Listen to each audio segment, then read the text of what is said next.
예, 하나님의 말씀 보겠습니다. 하나님의 말씀은 열왕기상 18장 1절로 2절 말씀까지입니다. 열왕기상 18장 1절로 2절 말씀까지 우리 한 목소리로 같이 봉독합니다. 시작. 많은 날이 지나고 제3년에 여호와의 말씀이 에리야에게 임하여 이르시되 너는 가서 아합에게 보이라. 내가 그를 지면에 내리리라. 엘리야가 아합에게 보이려고 가니 그때에 사마리아의 기근이 심하였더라. 아멘. 이 시간에 우리 성가대 찬양 읽겠습니다.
기도하겠습니다.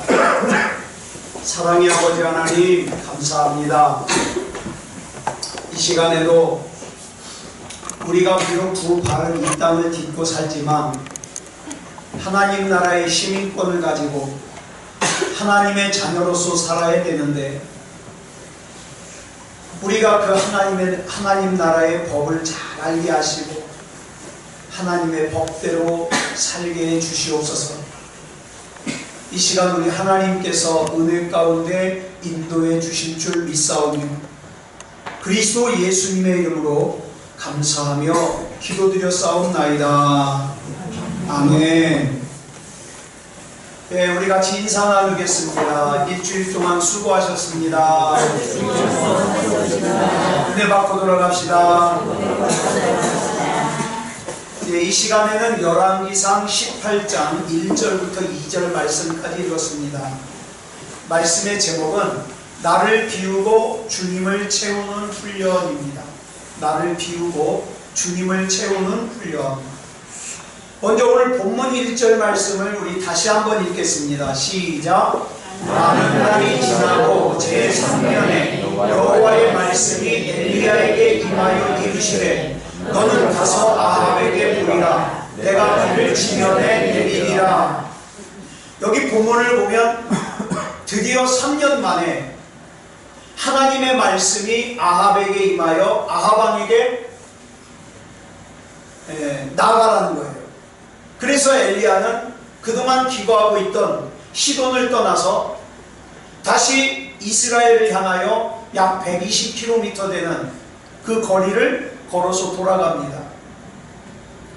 그동안 엘리야는 지난 3년 동안 계속되는 기근으로 고생을 하고 죽어가고 있는 이스라엘 백성 걱정 때문에 얼마나 가슴이 졸였겠습니까? 그렇지만 그런 걱정되는 상황 속에서도 엘리야는 하나님의 때를 기다려야만 됐습니다. 하나님의 역사는 언제나 하나님께서 정하신 하나님의 때에 하나님의 방법으로 이루어집니다. 그런데 이 하나님의 때라는 것이 어떤 사람에게는 3일이 될 수 있지만 어떤 사람에게는 30년이 될 수도 있어요. 중요한 것은 우리가 생각하는 시간이 필요한 것이 아니라 하나님께서 우리의 훈련 결과에 만족하셔야 됩니다. 그래서 성경을 보면 하나님의 약속이 이루어지는 시간이 다 달라요. 자, 예를 들면 아브라함 같은 경우에는 하나님께서 아들을 주시겠다고 약속을 하셨는데 약속하신 지 25년 뒤에 주십니다. 창세기 28장 15절을 보면 아버지하고 형에게 사기를 쳐먹고 하란으로 도망가는 야곱을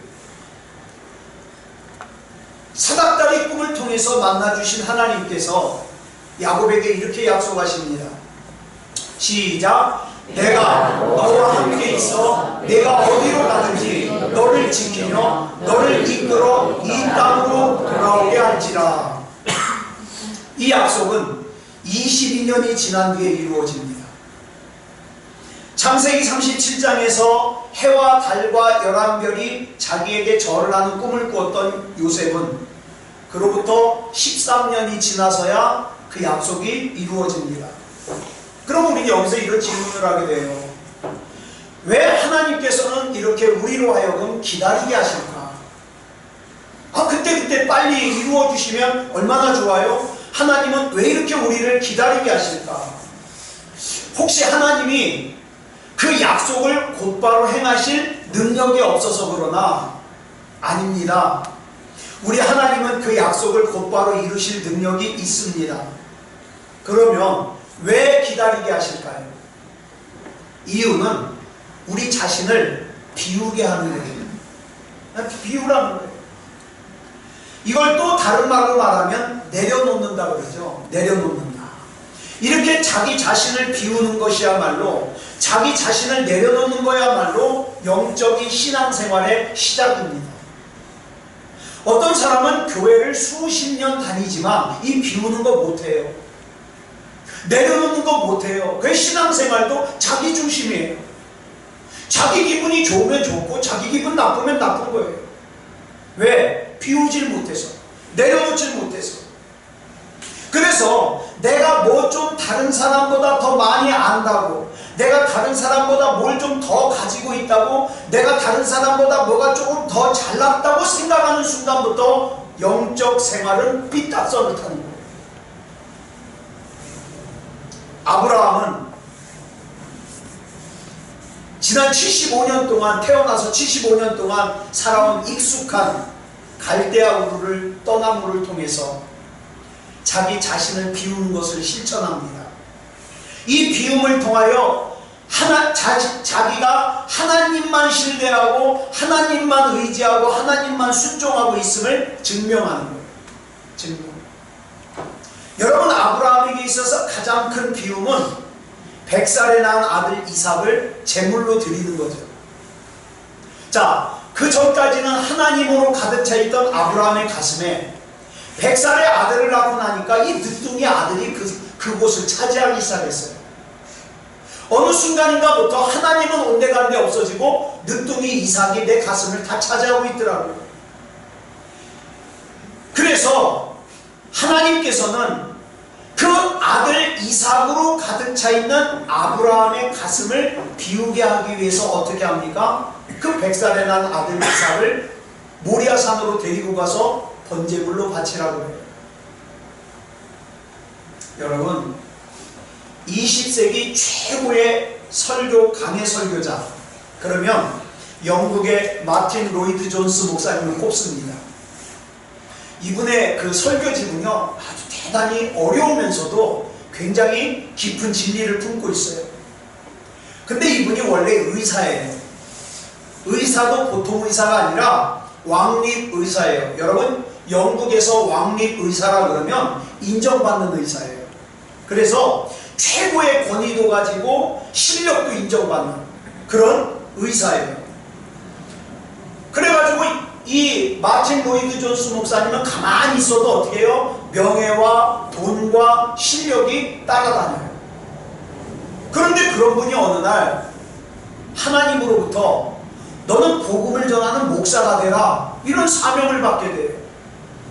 그래서 알겠습니다, 순종을 해가지고 목사 되기로 작정을 하긴 했는데, 자기 왕립 의사였던 자기 경력이 너무 아까운 거예요. 그래서 자기 생각에 내 이 왕립 의사인 나의 장점을 최대한 살려서 복음을 전하면 더 좋지 않을까? 이런 생각을 하는 거죠. 여러분, 우리 생각에도 그러잖아요. 이창원 목사가 막 병을 잘 고쳐, 진맥을 잘해요. 그래가지고 설교도 하지만 진맥을 하면서 이거는 뭘 가려서 먹으면 낫습니다. 그래가지고 막 병을 잘 고쳐요. 그럼 얼마나 좋을까요? 우리 교회 전도 안 해도 막 와서 막 앉을 거 아니에요? 마틴 로이드 존스 목사님도 그런 생각을 했던 것 같아요. 몸이 아픈 사람들을 공짜로 치료해주면 얼마나 복음 전도하는데 보탬이 될까? 그런데 하나님이 그걸 원하지 않으세요. 기도만 하면 하나님이 안 된다는 거예요. 너는 말씀 전하는 거에만 전념하라는 거예요. 그래서 성령님의 인도하심으로 이걸 깨달은 목사님은 즉각적으로 순종하는 거죠. 왕립 의사로서의 모든 걸 다 내려놨어요. 모든 진료를 중단했어요. 이건 마치 사도행전 6장에서 초대교회의 사도들이 처음에는 뭐 했어요? 막 초대교회에서 구제했어요. 근데 구제를 하다 보니까 히브리파 유대인과 헬라파 유대인이 싸우는 거예요. 서로 차별당한다고.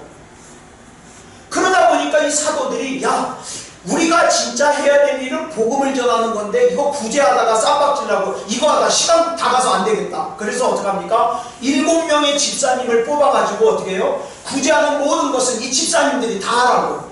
우리는 뭐 하겠다는 거예요? 기도하는 일과 말씀 전하는 일에 전념하겠다는 거죠.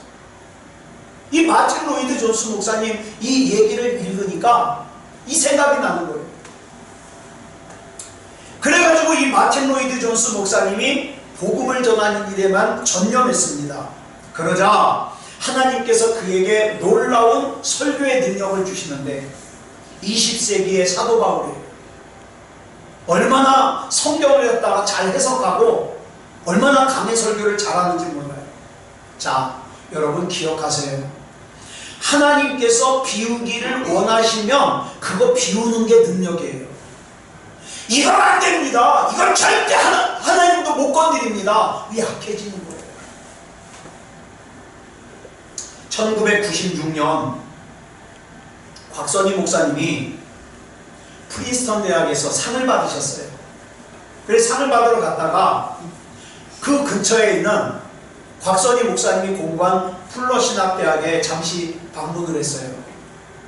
그런데 이 풀러신학대학에서 총장이 이번에 우리 학교 발전을 위해서 석좌 교수를 세우려고 합니다.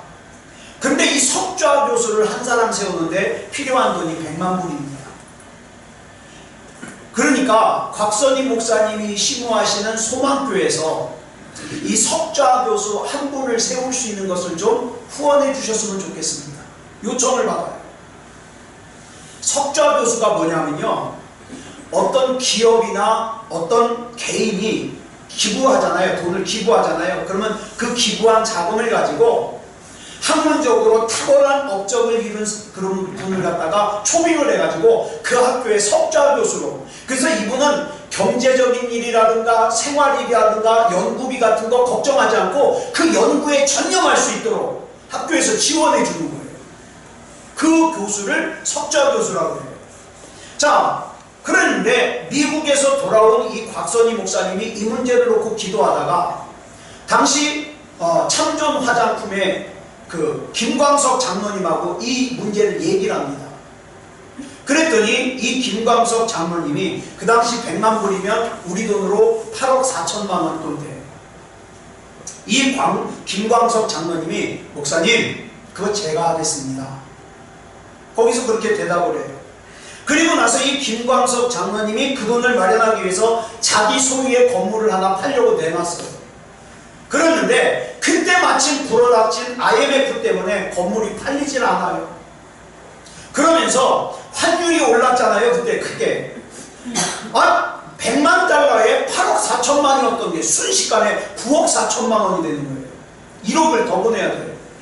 그래서 김광석 장로님이 팔려고 내놨던 그 건물을 부랴부랴 은행에다 잡히고 돈을 대출을 받아요.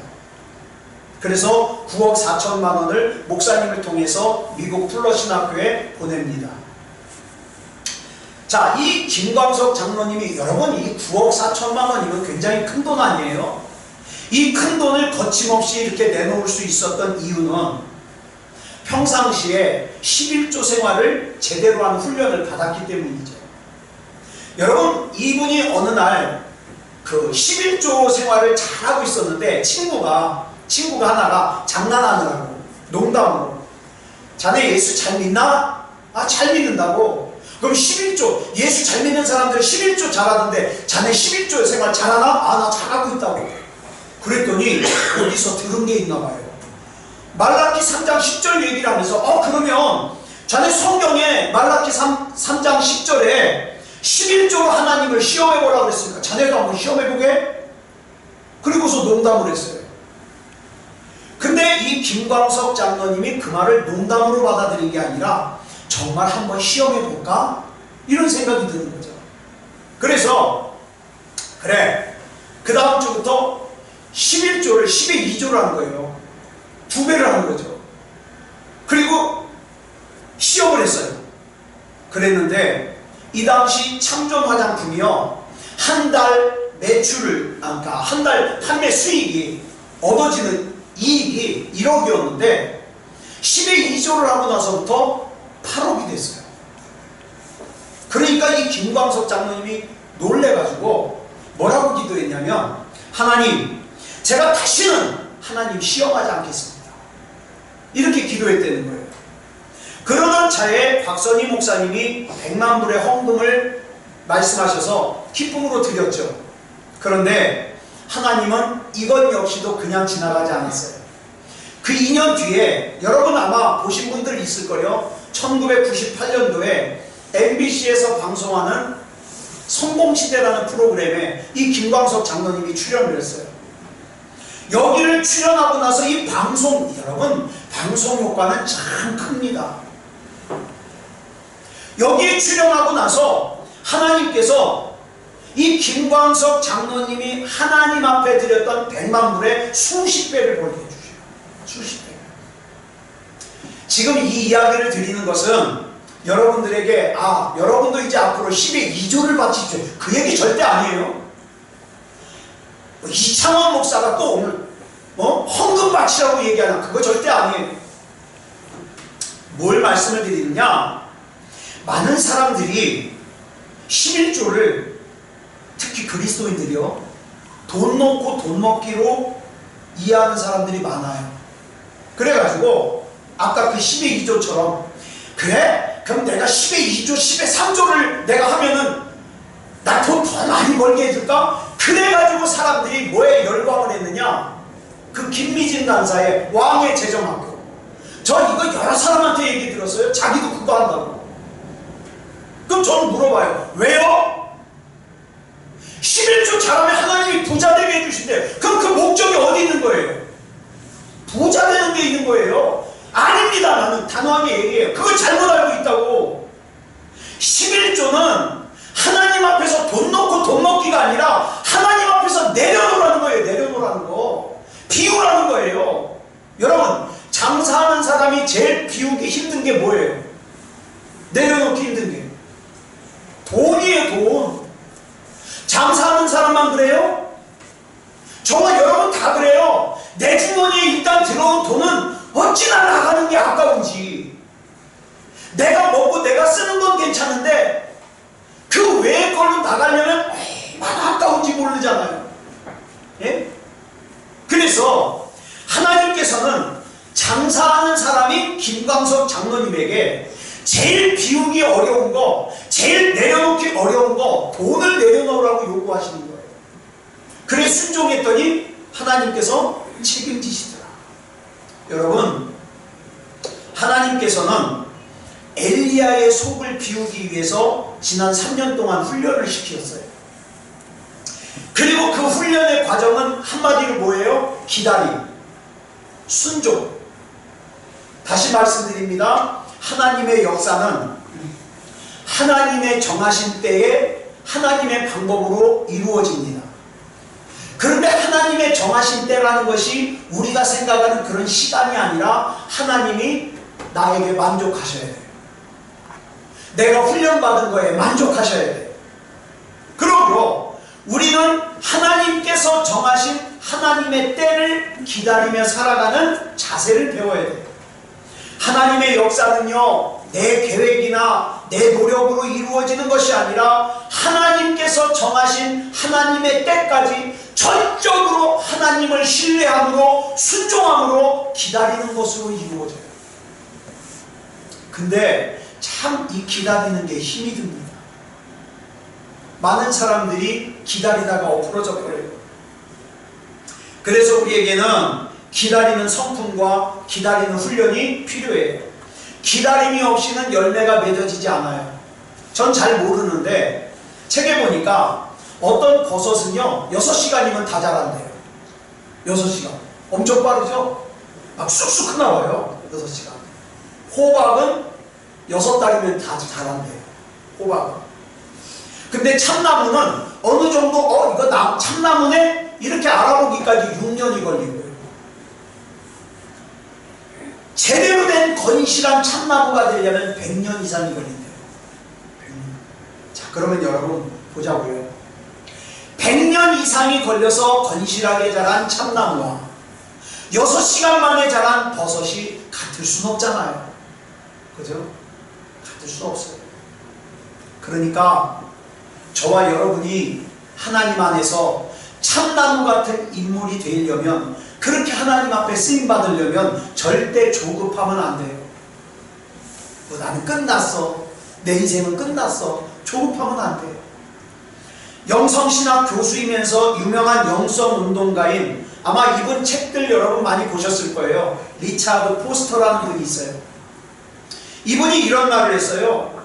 조급함은 마귀적인 것이 아니라 마귀 자체다. 예?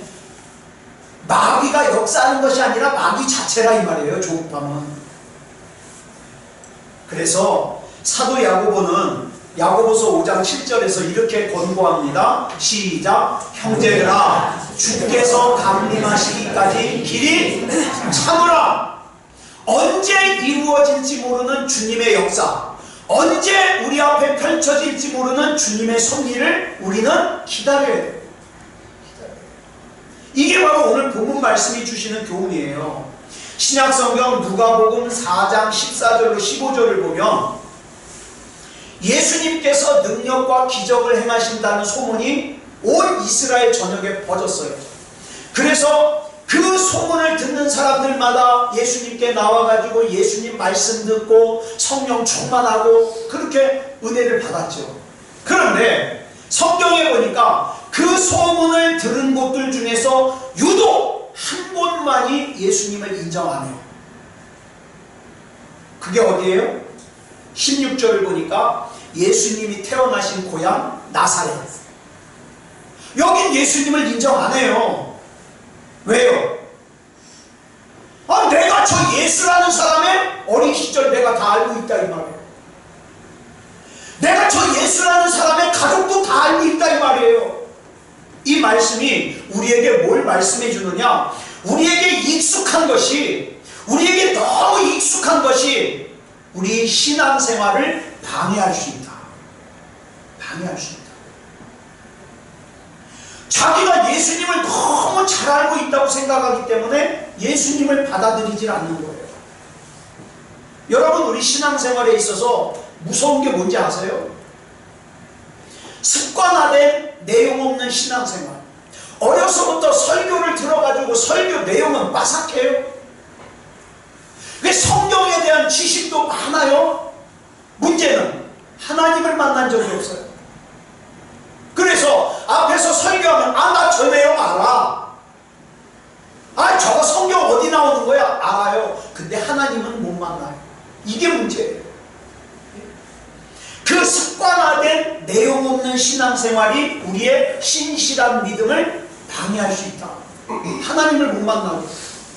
그래서 예수님께서 뭐라고 말씀하셨냐면 선지자가 고향에서는 환영을 받는 자가 없다. 그러면서 예수님이 언급하시는 사건이 바로 이 사르밧 사건이에요. 엘리야 시대에 3년 6개월 동안 기근이 있었는데 이때 구원받아야 될 불쌍한 과부가 이스라엘에는 있었을까요? 없었을까요? 예? 과부가 꼭 사르밧에만 있어요? 아니, 이스라엘에도 있었어요. 그런데 왜 시돈 땅에 살고 있던 사르밧 과부에게만 엘리야가 보냄을 받았을까?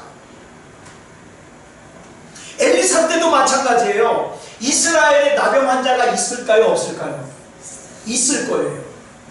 근데 왜 오직 아람 나라의 군대 장관인 나만만이 고침을 받았을까요? 이 말씀의 교훈이 뭐겠어요? 여기 등장하는 사르밧 여인과 나만 장군의 공통점이 뭐예요? 공통점. 둘 다 이방인이다. 그죠? 유대인이 아니다. 잘 들으세요. 마땅히 하나님의 복을 누려야 할 사람들, 마땅히 하나님의 메시지를 받아야 할 사람들이 나는 하나님을 잘 알고 있다고 하면서 정작 하나님의 복과 하나님의 메시지를 무시하고 거부하니까 그 복과 메시지를 어디로 보내시더라? 이방으로 보내시더라. 그러니까 이 말을 들은 유대인들이 기분이 나빠가지고 그 다음에 내용에 보면 화가 나가지고 예수님을 낭떠러지에서 밀어서 죽이려고 몰아요. 또 돌로 쳐서 죽이려고 그래요. 잘 들으세요. 저와 여러분 속에는 하나님의 약속이 있습니다. 하나님의 섭리가 있습니다. 그런데 만약에 저와 여러분이 내가 하나님을 잘 안다고 하면서 정작 하나님을 만나고 하나님과 함께 사는 것에 관심이 없으면 하나님께서 나를 통해서 이루셔야 될 그 하나님의 복과 하나님의 약속과 하나님의 메시지를 어떻게 한다고요? 다른 곳으로 옮긴다고. 이게 무서운 거예요.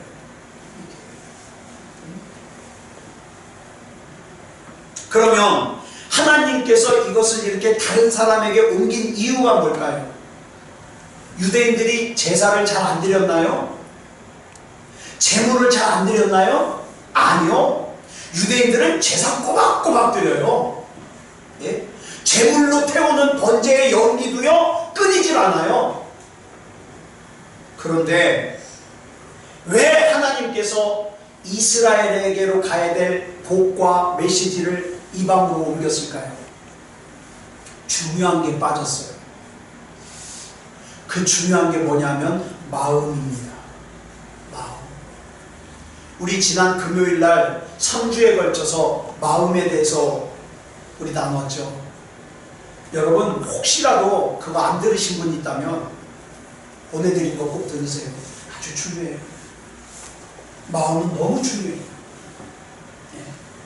사무엘상 15장 22절에 보니까 뭐라 그랬어요? 시작. 사무엘이 이르되 여호와께서 번제와 다른 제사를 그의 목소리를 청종하는 것을 좋아하심 같이 좋아하시겠나이까? 순종이 제사보다 낫고 듣는 것이 수양의 기름보다 나으니. 시편 51편 16절로 17절을 보니까 또 이렇게 말씀하고 있어요. 시작. 주께서는 제사를 기뻐하지 아니하시나니 그렇지 아니하면 내가 드렸을 것이라. 주는 번제를 기뻐하지 아니하시나이다. 하나님께서 구하시는 제사는 상한 심령이라. 하나님이여 상하고 통회하는 마음을 주께서 멸시하지 아니하시리이다. 호세아서 6장 6절은 시작. 나는 이배를 원하고 제사를 원하지 아니하며 번제보다 하나님을 아는 것을 원하노라. 유대인들이 예수님을 배척하니까 그 유대인들에게 가야 될 복과 하나님의 말씀이 어디로 옮겨졌냐? 이방인에게로 옮겨졌어요. 이걸 사도 바울은 로마서 11장에서 설명하기를 뭐라고 설명하느냐? 이스라엘에게 예수님께서 오셨으나 이스라엘이 예수님을 배척함으로 예수님의 복음이 이방으로 향하여 흘러갔다. 이렇게 말씀하고 있어요. 우리도 마찬가지인 것이, 여러분, 하나님께서 여러분에게 주시기로 작정하신 하나님의 복 잃어버리지 마세요. 우리가 신앙생활을 아무렇게나 해도 되면 얼마나 편하겠어요. 근데 그렇게 되면 안 되는 이유가 마땅히 하나님께서 내 안에 담으신 복과 메시지가 다른 데로 옮겨가요. 여러분, 내 자식에게 와야 될 하나님의 복이 다른 데로 가면 좋겠어요? 그런 거 욕심내라고요. 다른 거 욕심내지 마요.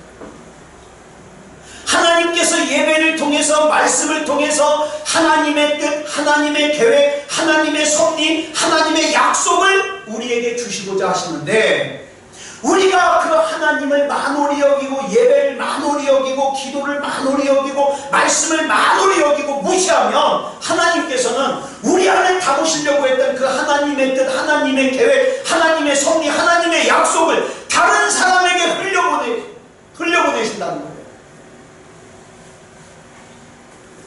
이걸 요한계시록 2장 5절에서는 또 뭐라고 설명하고 있느냐? 촛대를 옮긴대요. 촛대를 옮긴대요. 처음 사람을 잃어버린 에베소 교회를 향하여 권면하시기를, 또 경고하시기를, 뭐라고 경고하십니까? 시작. 어디서 떨어졌는지를 생각하고 회개하여 처음 회개를 가지라. 만일 그리하지 아니하고 회개하지 아니하면 내가 내게 가서 내 촛대를 그 자리에서 옮기리라. 여러분, 내가 회개해야 될 거 회개하지 않고 버티잖아요. 촛대를 옮긴대요. 촛대를 옮기는 게 뭐냐면 마땅히 나를 통해서 이루셔야 될 하나님의 역사, 하나님의 능력, 하나님의 복을 옮긴다는 거예요. 여러분들에게 할당된 이 복을 잃어버리면 여러분 바보예요. 진짜 바보예요. 진짜로. 그러니까 이걸 잃어버리지 않도록 잘 관리하셔야 돼요. 하나님께서 사르밧 여인을 통해서 이스라엘과 우리에게 이걸 가르치시는 거예요. 여러분, 당시 이스라엘에도 과부는 많았어요. 그런데 왜 하나님께서는 하필이면 적국인 시돈에 있는 사르밧 여인에게 엘리야를 보내셨을까? 좀 냉정하게 말하면 이겁니다. 이스라엘의 과부들 중에는 하나님의 뜻, 하나님의 계획, 하나님의 섭리, 하나님의 약속을 이루실 과부가 없었다. 엘리야는 이스라엘을 떠나서 시돈으로 가면서 처음에는 의아했을 거예요. 아니 하나님은 왜 이 와중에 나를 시돈으로 가라 그러실까? 몰랐어요. 근데 나중에 훈련을 다 받고 나니까 아하, 하나님께서 그래서 나를 보내셨구나, 그걸 깨닫게 됩니다. 어찌 보면 하나님께서는 사르밧 여인 한 사람을 위해서 엘리야를 시돈 땅으로 보내셨는지도 모르겠어요. 여러분, 여호수아 읽어보셨죠? 여호수아 2장을 보면 이스라엘이 여리고성을 공격하기 전에 정탐꾼을 2명을 보냅니다. 여러분, 이 말씀 읽으면서 이상하지 않아요? 정탐꾼 보낼 필요가 없어요. 그죠? 왜냐하면 하나님이 이미 다 여리고성 사정 알고 계셔요. 알려주시면 되지 뭐. 더 중요한 게 있어요. 여리고성을 공격해서 점령했나요? 여리고성은 싸워서 점령하지 않았어요. 하루에 한 바퀴씩 6일 동안 돌고 7일째 되는 날 7바퀴 돌아가지고 무너졌어요. 자, 그러면 정탐할 필요가 있어요, 없어요? 네? 없어요. 그러면 어차피 싸울 것도 아닌데 뭐하러 정탐꾼을 보냈을까? 여호수아 2장을 보면 정탐꾼이 여리고성을 들어가서 한 사람을 만나고 돌아오는데 3일이 걸려요. 그 3일 동안 하나님께서는 이스라엘의 작전을 전부 중지시켜요. 멈춰라. 자, 왜 그랬을까요? 여리고성 안에는 여리고성이 무너질 때 여리고성과 함께 같이 무너져서 안 되는 한 사람이 있었어요. 그게 누구예요? 라합.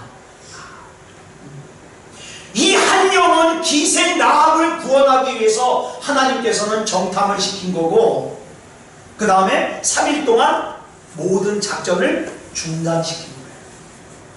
라합을 위해서.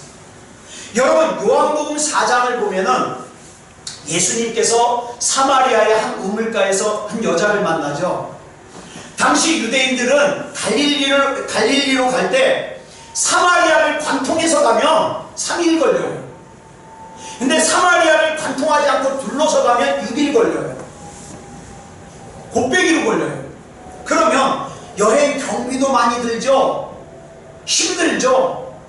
그런데 유대인들은 사마리아 사람을 개나 돼지처럼 부정하게 여겼기 때문에 상종하기를 싫어해요. 만나면 부정탄다고. 그래서 3일이면 갈 길을 갔다가 어떻게 해요? 사마리아 안 통하고 둘러서 다녀요. 6일 동안. 그런데 요한복음 4장 4절에 보니까 이런 말씀이 나와요. 시작. 사마리아를 통과하여야 하겠는지라. 자, 여러분, 여기서 목적이 뭘까요? 사마리아를 통과해서 그 다른 목적지가 목적일까요? 아니면 사마리아를 통과하는 게 목적일까요? 여러분, 이 말씀으로 가서 뭐가 목적이에요? 네? 통과. 지금 이 말씀으로, 이 문장으로 보면 목적이 뭐냐면 사마리아를 통과하는 게 목적이에요. 다른 목적지가 있는 게 아니라. 예수님은 사마리아를 지나가시는 게 목적이 아니라 사마리아 자체가 목적이에요. 누구 때문에? 누구 때문에? 그렇죠. 그 우물가에서 만나는 그 여인을 만나는 게 목적이기 때문에 그 여인을 만나려고 그 시간에 맞추어서, 그 시간은 어떤 시간인데?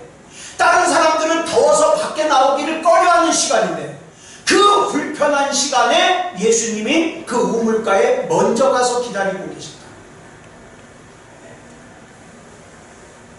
그 여인 만나려고. 사랑하는 여러분, 오늘 이 사르밧 여인에게 엘리야를 보내신 하나님께서 저와 여러분을 구원하셨습니다. 여리고성에 살고 있던 이방 여인 라합을 구원하시기 위해서 정탐꾼을 보내셨던 하나님께서 저와 여러분을 위해서 사람을 보내시고, 나는 그 사람을 만나서 예수님을 구주로 영접하고 구원받게 되었어요. 사마리아 수가성에 살고 있던 이름모를 한 여인을 구원하기 위해서 다른 유대인들은 들어가기를 꺼려하는 그 사마리아에 작정하고 들어가신 주님께서 저와 여러분을 구원하셨어요. 그 주님께서 이 시간 저와 여러분에게 요구하십니다. 네 안에 가득 차 있는 세상의 것을 비워라. 비워라. 그 안에 누구로 가득 채우자? 하나님, 예수님, 성령님으로 가득 채우자. 그러려면 어떻게 해야 돼요? 봐야 돼요. 여러분, 아담과 하와가 선악과를 따먹을 때 제일 먼저 한 게 뭐예요? 선악과를 봤어요. 여러분, 악한 걸 보면 죄짓게 됩니다. 네? 악한 걸 보면. 선악과를 보니까 어때요? 야, 저거 볼만한데? 먹음직스럽게 생겼는데? 따먹어요. 그래, 우리는 뭘 봐야 돼요? 주님을 봐야 돼요. 주님을 생각해야 돼요. 주님을 마음에 모셔야 돼요. 이 마음이 그게 중요한 거예요. 한 주 준비해 주시고요. 그래서 우리가 내 눈이 주님의 영광을 바라보고 주님을 따라가고 믿음다운 믿음으로 살아야 돼요. 자, 이 시간에 우리 이 찬양 부르고 우리 합심으로 기도하겠습니다.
기도하겠습니다.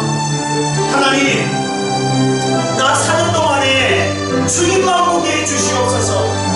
주님만 내 마음에 채우고 주님만 내 생각에 채우고 주님만 바라보고 살게 해주시옵소서. 우리 이 시간 같이 합심으로 기도하겠습니다. 사랑의 아버지 하나님, 감사합니다. 이 시간에 우리 하나님께서 인도하여 주셔서 하나님의 말씀을 통하여 위대한 하나님의 사랑 엘리야를 하나님께서 그 훈련을 통하여 세상의 것을 비워내고 하나님으로 채워가시는 과정을 보니까 때로는 내 생각에 이해가 되지 않고 납득이 되지 않는 상황이 펼쳐진다 할지라도 하나님이여, 하나님은 나의 하나님이시오.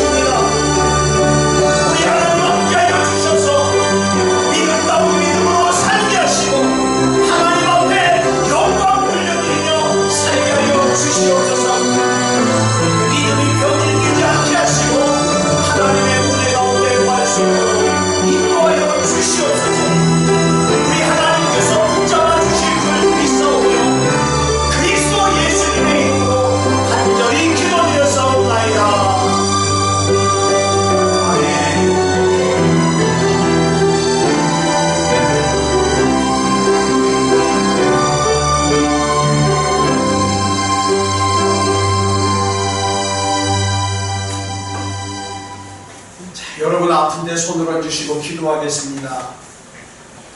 나는 하나님의 사람이고 하나님의 자녀고, 하나님의 사람인 나, 하나님의 자녀인 나는 하나님이 책임지십니다. 이 시간 불법적으로 내 몸에 들어와 고통스럽게 하고 힘들게 하는 질병은 우리 주 예수 그리스도 이름으로 우리가 물리쳐 선포하여 쫓아내는 시간 되기 바랍니다. 사랑의 아버지 하나님, 감사합니다. 이 시간 우리 하나님 은혜 가운데 예배드리게 하시고 우리 아픈 상처 위에 손을 얹었습니다. 하나님이 만져주시고 이 시간 예수 그리스도 이름으로 선포할 때에 예수 이름의 능력으로 악한 질병 떠나가게 주시옵소서. 나사렛 예수 그리스도 이름으로 명하노니 불법적으로 들어온 사탄 마귀 질병은 떠나갈지어다. 떠나갈지어다. 아픔도 떠나갈지어다. 두려움도 떠나갈지어다. 염려도 떠나갈지어다. 낙심도 떠나갈지어다. 하나님이 주시는 평안함으로 가득할지어다. 우리 주님이 책임져 주실 줄 믿사오며 그리스도 예수님의 이름으로 간절히 기도드려 싸움나이다. 아멘. 지금은 우리 주 예수 그리스도의 크신 은혜와 성부 하나님의 극진하신 사랑하심과 성령 하나님의 감화감동 충만하심과 역사하심과 인도하심과 보호하심이 오늘 거룩한 주일 주님 앞에 나와 영과 진리로 예배드리는 사랑하는 성도들과 가정과 이웃 위에 이제부터 영원토록 함께하여 주시사 일평생 사는 동안에 우리는 우리 안에서 세상의 것을 다 비워내고 주님으로 가득 채우고, 그런 우리는 주님께서 책임져 주시옵소서. 모든 것을 우리 주님 앞에 맡겨드리오며 그리스도 예수님의 이름으로 간절히 축원하옵나이다. 아멘.